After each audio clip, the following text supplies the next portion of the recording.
Hey guys, what is up? Today I come to you yet with another weekly review of All Out, and we are at episode 21. And so episode 21, that means we have 4 more weeks to go till All Out is completely finished with at least season 1. And I'm predicting the last episode is going to be by the end of this month, which is the 31st, before spring anime comes out for the following month. So let's savor the last remaining episodes of this amazing show, and we'll dive in right into the review. Now, I'm going to talk about some of the main parts that really stood out in this episode, and then we're going to get into the part where there was several funny parts that happened in this week's episode that got me laughing, and possibly it may have gotten you to laugh as well. So the main parts that were really important in this week's episode was, of course, the beginning, and then the talk between Gion and Kifune, and of course, the introduction of Ryoin's team. So in the beginning of the episode, we have where Jinko has won their second game. So they won 2 games in a row since they've been at Tsukinaka. And right now, they are just hyping it up. They're like, oh my god, we won 2 games in a row. Before, we used to lose so many games so many times, and we're on a rolling streak where we can't be stopped. And you would have thought, okay, Coach Komori is pleased by this, but you saw him with a scowl on his face. And that's when he goes and lectures the boys, because the fact that they won their second game, they were getting big-headed, because we won our second game against another school, we beat them, and they were bigging up themselves and getting a little too hyped up and thinking now nobody can stop us because we're on a roll. So Coach Komori had to put them, take them off that high pedestal and tell them that you still haven't reached anywhere as of yet. Just because you won 2 practice games doesn't mean that you're the best. The reason that we came here, the reason why we are here at Tsukinaka, is to see what works from what doesn't work. Now, that doesn't mean that it's not okay to win a game or anything, but you must humble yourselves at the end of the day. And that goes back to what he said in last week's episode when they won their first game against Jinko, one of the quarterfinalists in Osaka. So he had to remind that to them, scold them, but at the same time he was giving compliments to the first years and how they were playing during the game, how they produced themselves in the game. Of course, they had 2 more games in this episode, which they didn't really focus on, but the second game they lost, which it kind of reminded them of their days where they used to lose, but now they understand the difference between winning and losing, and by their third game they have won it. Now, getting to the conversation between Gion and Kifune. Now, this is not something new, particular on Gion's part, because we have seen him talk to several characters several times as the series was going on. Of course, he has spoken to Sumiyaki, Oharano, Raita, the Kirishima brothers, even Ryujin, and now Kifune. He's now speaking to Kifune. And every time Gion speaks to someone, we of course get character development on his side, and we come to find out, if you never realize, Gion is an excellent listener. He doesn't, try to outdo the other person when they're talking. He doesn't try to always put his options or inputs in there to make it seem like, my options, whatever I have to say, is better than yours.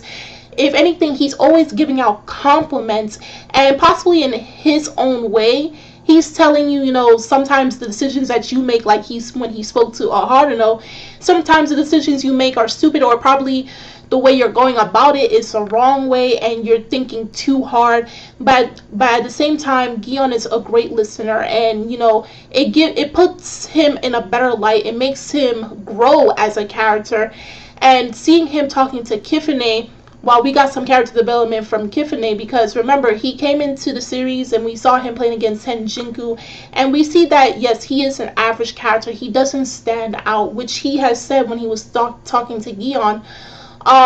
He does have something that makes him quite a good player, and it's his observation skills.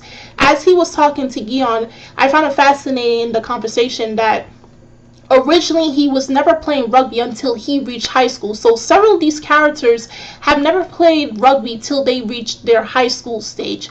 Originally, he was playing soccer from elementary to middle school, but yet he could never still find his place within that world. He always felt like, he didn't belong there. He was never good. He never, stand out from the crowd due to his personality and the fact that he didn't have natural talents.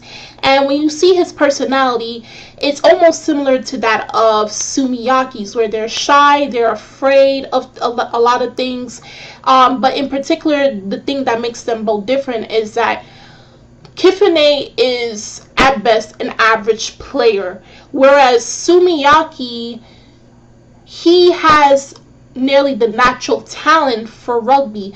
So for Kifune, he always constantly has to try hard in order to become better. And if he sees that he can't keep up, if he feels like he just doesn't belong there, he feel like his road will lead to nowhere.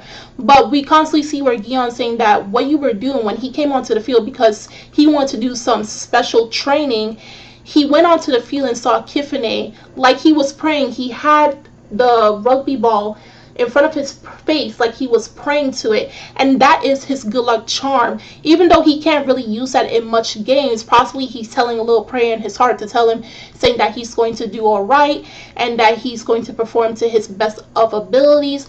Is something that reassures Kifune before he goes out into the game. So while they're talking, we have where Coach Komori comes in and sees them talking, and is admiring how these two teammates, this younger classmate and older classmate, are talking with each other. And he brought up something along the lines of like, rather than the guys that think carefully and are stoic through their thinking, it's more preferable for the guys that are desperate and afraid of the situation, and you can always rely on them during clutch mode. Now, the way I interpret that is, even if you do calmly think about things, which most people will tell keep quiet, try to calm down, think of a solution.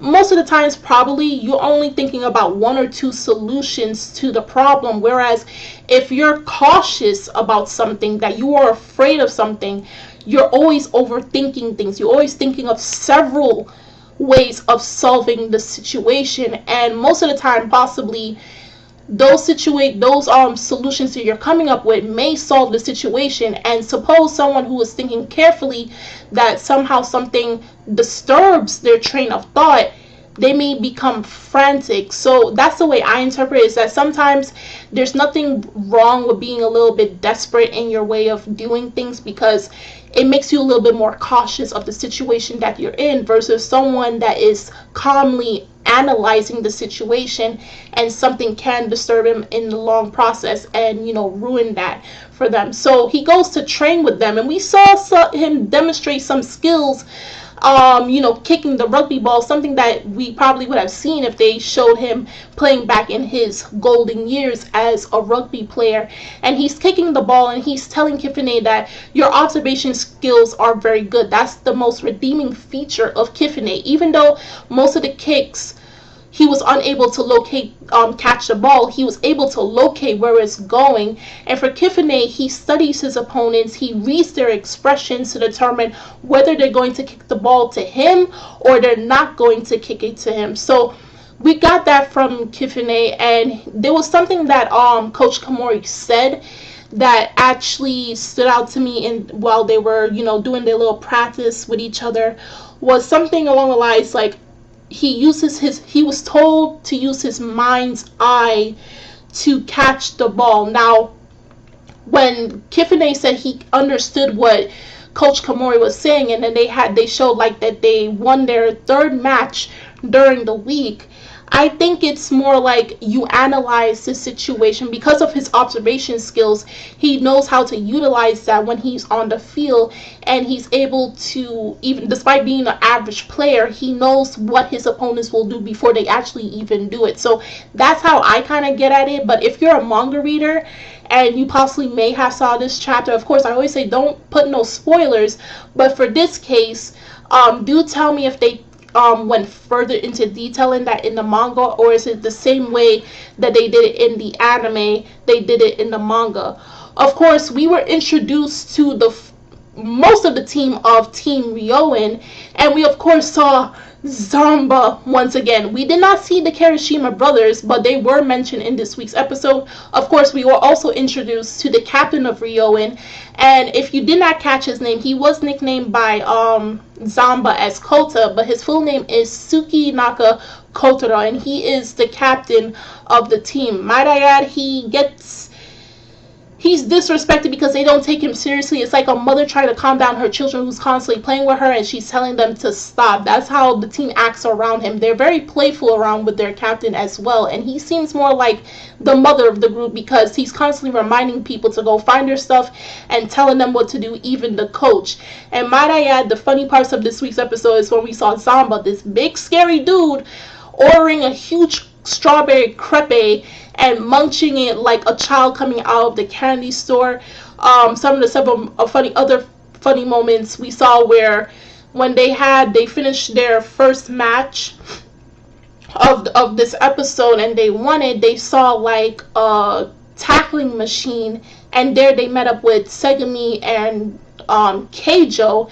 And you know, anytime Keijo is in the picture, you know Taira is trying to get Sekizan's attention, which Sekizan is not having any of it. So there was constantly funny moments between those two, and Sekizan is just not having it from Taira. And where we have Hirota, he was told that he would have been given free ice cream, and if he was to win the matchup between these three schools in the tackling competition, and he was lied to. So it was very funny throughout this week's episode with those several moments, and the fact that the team captain of Ryoin is constantly being made fun of, and then he always has to pick up his team's slack. It was pretty funny, and it was once again a pretty good episode of All Out. We didn't get to really see the matchups, but I'm believing next week we will, because by the end of the episode we have where Yoshida Sensei asks the captain of Ryoin if they can play against him 2 days from now, meaning 2 days within their universe they can play against them. The school that has won how much times over the years, and they're probably currently the champions of Hanazono, they're asking to play against them. So like I said, the anime will leave off on a cliffhanger. My predictions is the cliffhanger is going to be when these two schools are matching up against each other, and just before we actually see the game happening, that's it. That's the end of the anime, and hopefully we just have to pray that TMS and Madhouse come back together again and produce a second season, you know, greenlit it for another season, and then we get to see the second season of like the teams going up against each other, and Jinko constantly growing and progressing throughout the series, and you know, seeing all these matchups, and probably, hopefully we get to see an official match by the second season, but we can just only hope and pray for that, and it's all up in the air at this point. But if you saw this week's episode of All Out, episode 21, do drop a comment down below on how you felt about this week's episode. The links are in the description box as always.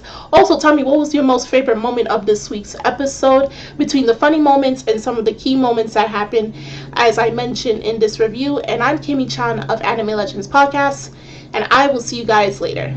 Bye!